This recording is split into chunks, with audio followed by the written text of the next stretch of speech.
Small businesses are at the heart of the U.S. economy. Here at Nurture Small Business Podcast, we're dedicated to seeing our small business owners succeed. I am your host, Denise Cagan, president of DCA Virtual Business Support. If you like what you hear on today's podcast, please share it. You have my gratitude for doing so.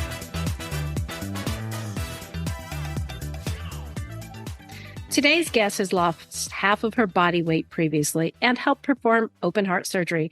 She desperately sought purpose in her life and in all the wrong places, leading to becoming suicidal. Today, she's here to share her journey with us through wife, mom, business owner, struggling person, and nurse, not specifically in that order. Welcome to the show, Amy Singleton. Thank you for having me, Denise. Happy to be here. I am so excited. We had a great conversation ahead of time, and I'm very excited to get into hearing about your story.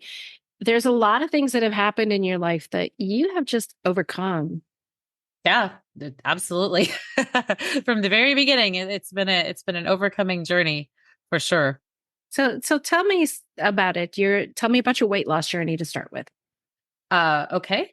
I was born in Oklahoma in the Bible Belt, where we eat a lot of Southern cooking and a lot of fried food and not a lot of really fitness-minded people around in the late 70s, early 80s when I came around in 1981. So, I was born into a family of people who were not necessarily health conscious. We were more like health concerned. When problems happened, that's when we would deal with health. And so I really, it was just ignorance in our area. Ignorance in our family. But I really never had like fitness or diet or health really as a part of my life. So I grew up really overweight. I grew up getting made fun of a lot. And I found myself in my early 20s as an operating room nurse performing open heart surgeries on people who had high blood pressure, high cholesterol, diabetes, all of these terrible health problems that led them to getting split down the chest and having bypasses done on their heart for circulation. And I was on my way to being the patient on that table. In fact, I applied way back in the day to be on The Biggest Loser twice, and I made it to their final round of cuts. I think it was season 4 or something like that. And I didn't make it. So I had finally come to the conclusion that my life, my weight was just unmanageable. I was on the verge of diabetes. I'd had problems getting pregnant with my 2 sons that I had. And so I made a decision, a really scary one. As an operating room nurse, I decided to have an operation. I had gastric bypass back in 2010. It was the same year that I went through a divorce from my husband. So that was a really tough year. But, it was not an easy way out. Many people who have had that surgery have gained it all back. And so I had a lot of buyer's remorse at first. Man, it was hard. It's really hard learning to live a new way. But now it's been it's been 12 years now. And I've gone up and down a little bit. Whenever I got sober about 6 years ago, I got back up to about 202 pounds was my next highest. But I started off at 284 pounds was my highest weight. And I was really heading down a miserable road, and I didn't want to die early like my grandmother did. She weighed probably upwards of 600 pounds when we buried her. Oh my goodness. She's very, very overweight and very depressed, a lot of mental health problems that came with that. So I knew that I had to do something drastic. And I tried all the other ways that I knew. Looking back, could I have done it on my own? Probably with the right education and the right leadership. But it's what worked for me, and I've been able to keep it off and maintain it and have a much healthier life because of it. So I have so many questions for you right now. My first that popped out is when you had that realization that the people you were splitting down the chest, that the person on the table, you were headed in that direction. Yeah. I mean, how did that make you feel? What did it make you think? Well, first of all, it made me feel like a poser.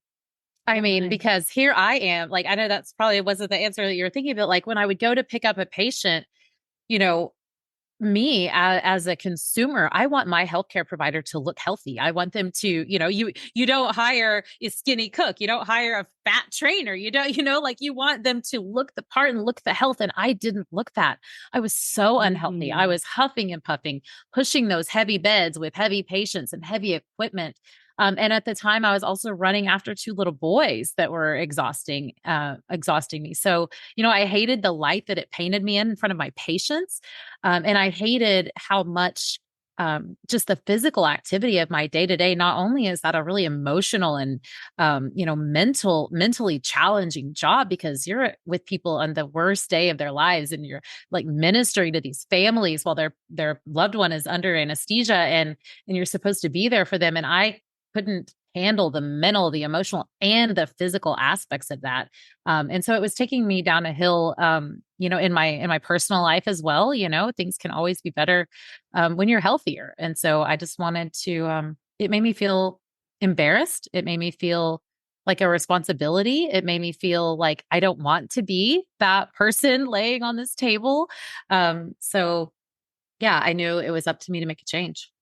You said a couple of things that really resonated in that often when I speak to other business owners or leaders, they a lot of times feel like they're posers, the fake it till you make it conversation comes up quite frequently. And I think as women, we put a ton of pressure on us ourselves to look the part, play the part rather than being our authentic selves. And I'm sorry that you went through that. That is terrible. I mean, I've got family members who are overweight, and it's harder for me to relate because my weight has gained as I've aged. When I was younger, I wasn't overweight. So it's harder for me to kind of relate to that challenge, but I do know it's a challenge. It creates esteem issues. It creates all sorts of issues. Oh my goodness, you just shared a whole bunch of stuff. And you work with people finding purpose now. Is that not correct? I do some public speaking, and motivational speaking on that part. The vast majority of what I do is in the business and like marketing and education space, but a lot of times I'm asked to come and speak to women's groups. I spoke to the Better Business Bureau's Women in Business Conference, as a panelist to talk about overcoming in life. And it's so many people in business, I don't know, women or men, everyone, they want to separate themselves from their business and their personal life from their business life. And to me, that's just not a thing. I feel like our lives are fully integrated, at least mine is. And so, our personal development cannot exist our business can't exist outside of our personal development and vice versa, to me. So it goes so much hand in hand. I love working with my clients to literally find out like what their dream is, what is your purpose in life so that you can get to those goals. And some of that really does have to start with like their mindset. It has nothing to do with their marketing. It's their mindset that comes first. Well, you sound like a coach, but you are actually a marketer. I'm not a coach. I am asked so often, would you coach us? Would you come talk to my team? Will you be my coach? No, I think I'm just a product of having been coached a lot, having hired a lot of therapists, having hired a lot of coaches for myself in the personal development, mindset, business space. Maybe it's just a language thing, but the more you do, the more you want to do, and the more you want to help and share that the impact it's made in your life with others as you can when they're ready to receive that, which not all people are. I'm really more bossy. I don't want, I think I want to be a coach because man, I just want to boss you around and tell you what to do. I don't want to like help you determine. I'm like, I've already been there. I know what to do. Let me just tell you. And that's not good for anybody. So let's just let me stay in my lane. Understood. So, oh my gosh. So tell me a little bit more about some of the other things that you've had to overcome. One of the biggest things was probably the divorce from my husband. And my first husband, I met him when I was 12 years old, at seventh grade, junior high school, best friends, hip to hip, right from the very beginning, and was best friends all through high school, got married the year after we graduated. We were married for 9 years. We had two little boys who are now 20 and 15. And I found out in 2010 when my boys were, they would have been 4 and 6, I guess, at that time. No, oh my gosh, 2 and 6, that he was gay. Oh. And so, yeah, that was really tough. Really, really, really tough. And so, much like my identity was wrapped up in my nursing career. My very first identity was really wrapped up in my husband and my spouse. It was me and him together. Like we had grown up together, and then we just did the next thing, which was get married. And so I always had this coexisting identity with him. And so losing that identity when our marriage ended was really, really hard. And then the next identity I lost was my nursing career when my health failed me and I had to leave that career in 2012. So, looking back, the really hardest part of all of that was not knowing who I was before I started my life with someone else, not knowing who I was before I started a career in something. And I think that's obviously not, most people don't get that worked out ahead of time, but it really damaged it damaged my life in so many ways, tying my identity to all these other people and places and things other than what my purpose was in life. So whenever he came out as gay, I asked him, I had to draw it out of him because I had some suspicions. And then I wasn't able to tell anybody that had happened because that was his information to share and he wasn't ready to share that. And so I got things like, and I don't hold her responsible for this, so don't think it sounds too bad, but my mother was like, "Did you cheat on him?" Because we were so close. Like he was the son my family never had. Like nobody knew the reason. Happened. Yes. Right. It seemed so perfect. And I had just started my weight loss journey where you have to lose a little bit of weight before you have that surgery. That was like on the book. So everybody's like, "Oh, she's losing some weight. She's feeling herself. Maybe she's stepping out." And it was nothing like that. But here I had this horrible secret where I felt like I'd been lied to, cheated on. I mean, I even used the words you raped me out of children. Like I was angry, so mad. And I felt like I was the only person that had ever happened to. Like I was all alone.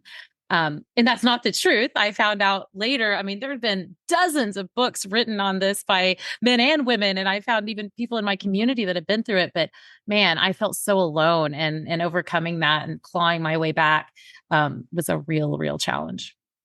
And you said you grew up in Oklahoma. Did you not use the words Bible Belt? Oh, yes. Okay. Oh, yes. Well, that kind of explains why he didn't. To me, that explains why he didn't share his identity. Right. Oh, absolutely. Not making excuses, but no. And that's part of what hurt me so bad too, is like whenever people finally found out, a lot of people's initial reaction was like, "Oh my gosh, how horrible for him. How hard that must have been to live with you for so long." And I'm like, yeah, it must have been real tough for him. Like I was mad at that. Oh, no, that's not where I'm going. I understand what you're saying. No, I understand what you're saying. And you're absolutely right. He felt morally conflicted, religiously conflicted. I mean, he is a Christian. He believes in God, or did at least at that time. And it was really hard for him in the night. I mean, this was the 90s. I mean, come on, we graduated high school in 1999. It was not something as inclusive. Yes. Yeah, definitely not as inclusive here, especially now. I'm very grateful to say that my son that goes to the high school here, he's in the 10th grade, and my other son graduated 2 years ago. Both of them would tell you, somebody starts giving anybody crap at school for almost any reason anymore, there is a tribe of people that just rush and surround those kids to encourage and uplift them, which makes me so happy. But I know that's not the experience that my ex-husband would have had he came out, because he definitely started feeling it in his teen years, and waited until we were both well into our 20s before he was able to really break free, and both of us were able to live our lives. And that's really the most beautiful thing that's come from all of that is my 20-year-old son said to me just a few weeks ago, after he broke up with his girlfriend of 2 years, it really hurt me that I had to break up with her.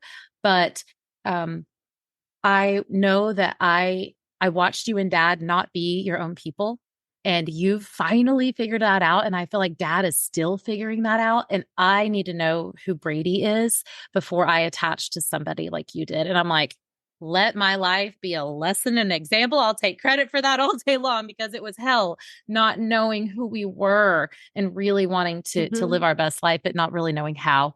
Yeah, that was a lot of pain for both of you. I can see that. I can see so that. much. And huge lessons, and kudos for that lesson being moved forward to the next generation. That's That is valuable. That is gold right there. Absolutely. We're breaking generational curses up in here, girl. We're sober. we're like living our lives. We're living with purpose. It's what it's all about, man. We got to change. If we want change, it has to start in the home with the individual. And that's how we impact a city, a community, a nation, a world. And even your business. And your business. That's right. Because as you said, they all intertwine together. Oh, they so do. They so do. I get so upset when I hear these women and men say, God, I got this hat and I got this hat and I got this hat and I got this hat and I got this hat. No, you don't.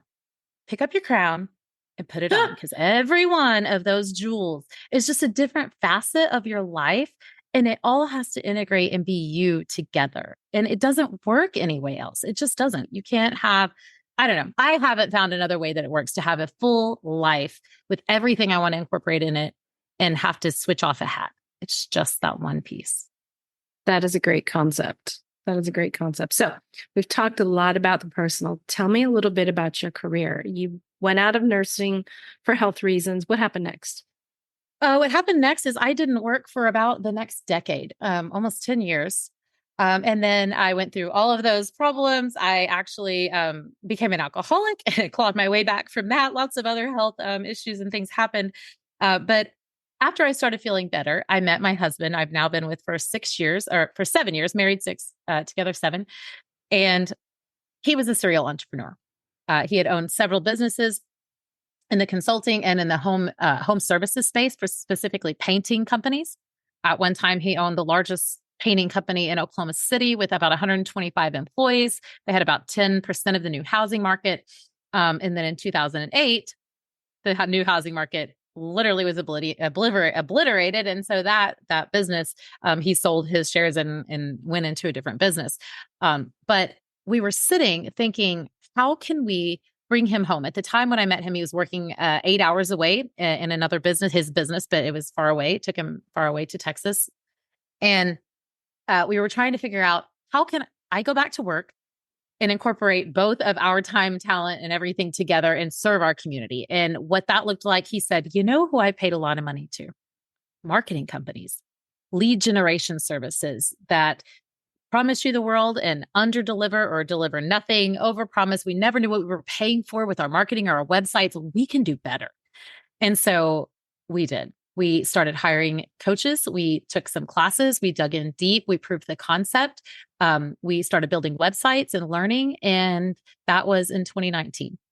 And so now we now own, our agency is called Height Digital.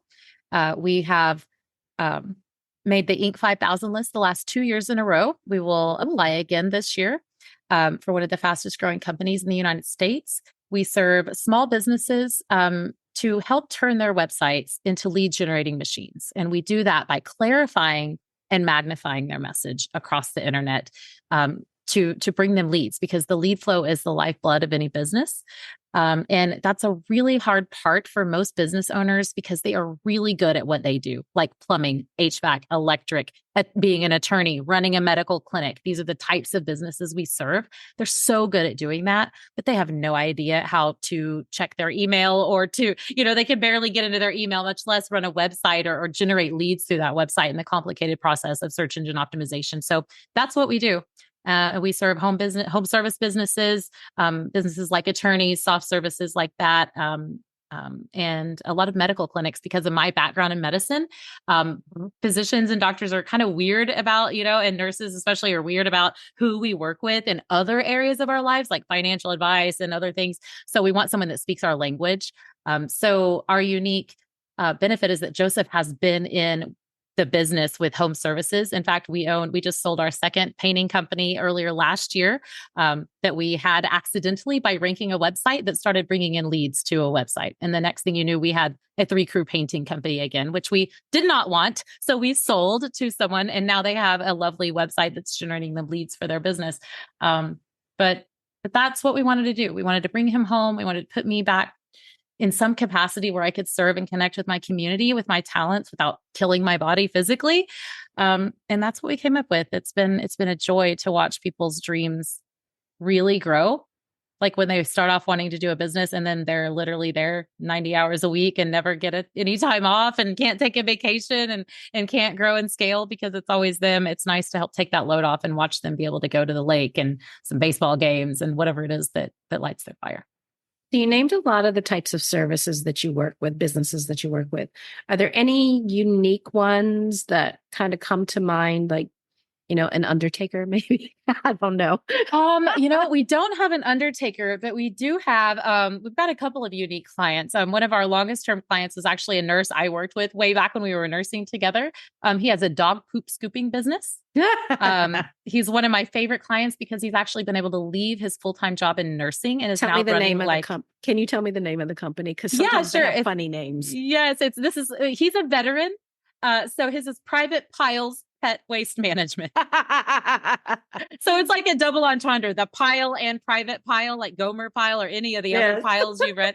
It's the greatest. And he has scaled that thing to, I can't remember. He's got 15 or 20 employees. He's not working anymore. He's home with his young children. It's fabulous. We have an aquaponics client that grows herbs and fresh vegetables. We have a client that has a theta chamber, which is very unique technology that puts people in this machine and it spins them around. And I watched a little boy do a 28-day challenge that has cerebral palsy, and his walking, like his physical therapist couldn't believe the improvement in his walking and physical motion. It's not FDA approved or anything, so it's brand new technology. So we've got a dinner theater. And then we've got our attorneys and plumbers and HVAC clients and all those sort of people too, junk removal and you name it. If it happens at someone's home or in an office somewhere, we can serve them. But we have 600 clients nationwide. So it's really great that we're able to aggregate data from so many different kinds of clients. We have lots of escape room clients, stuff like that, just a wide variety of people that want to show up on the internet, people that want beautiful branding and websites and logos and, ads and messaging marketing. They want to get more. So you work with the copy and the optimization, but also with ads, PPC, which is pay-per-click. Yes. Okay. Is it HubSpot by any chance? Not HubSpot. HubSpot what? Okay, it's not HubSpot. We don't use HubSpot. No, pay-per-click is Google Ads. We use Google. Right. But the HubSpot platform is also kind of set up for some of that lead generation. So I was just wondering. Oh, gotcha. Yeah, we do not use HubSpot. We do have a CRM that we use called High Level. And that's the CRM platform that we use that connects kind of all of our things together in our business. Okay. Very cool. So you've got a lot of an interesting backstory, first of all, and a lot of experience in some very cool businesses that you work with. Have you ever written a book?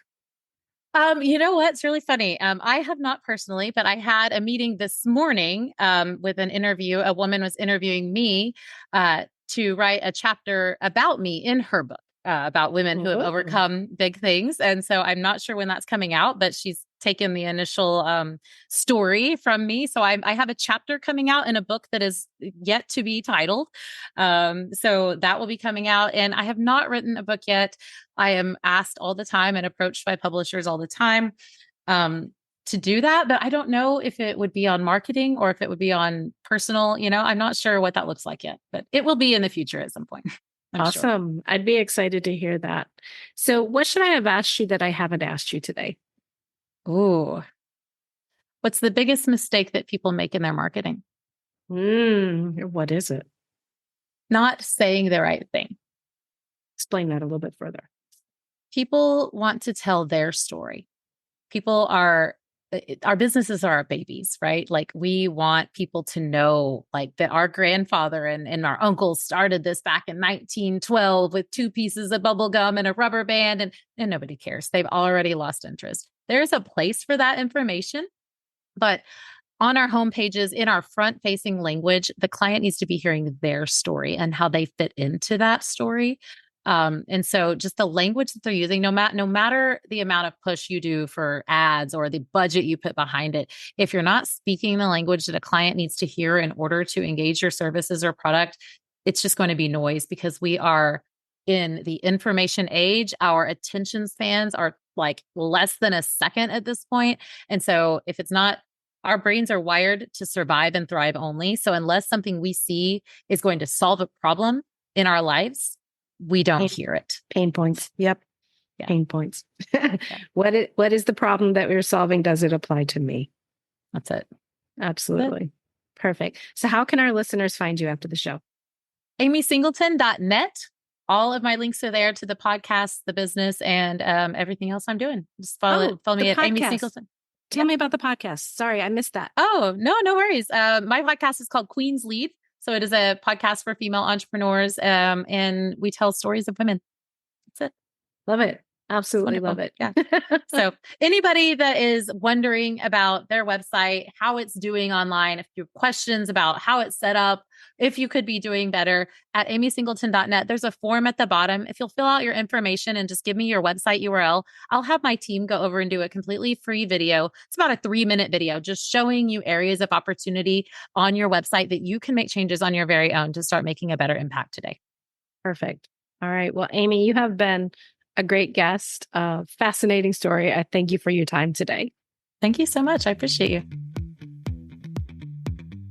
Thank you for joining me for today's Nurture Small Business podcast, where the focus is on business growth through technology, leadership, and people strategies. Do you have an idea for a podcast or feedback you'd like to share with me? Send me a note through my website at dcavirtual.com/contact.